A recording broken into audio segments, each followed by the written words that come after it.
Moro! Varmaan yleisin punto IFEihin liittyvä kysymys on tulipelin läpivienti. Se on tämmönen läpyskä. Se on normaalisti kokonainen, mutta mä oon leikannut sitä palavaa, että mahtuu enemmän kaapelia menemään. Ja se on kiinni tuolla kahdella mutterilla. Ja se on siis tuolla.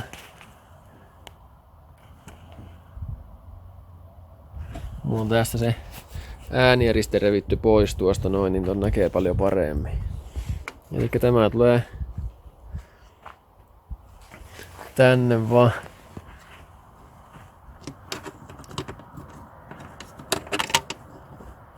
Noin kiinni.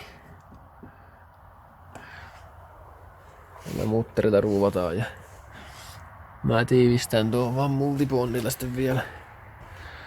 Käydään nyt kattoo sisältä vielä, että missä se menee.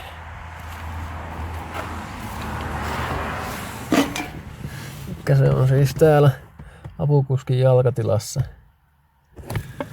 Ja täällä on kyllä reikäkin tässä lattiamatosta varten. Tuolla näkyy, nyt on tää lattiamatto tässä paikallaan. Se näkyy tuolla. Siinä on normaalisti vaan läppä, mutta mä oon ottanut pois se. Mitä minä sillä? Juu, tämmöinen systeemi.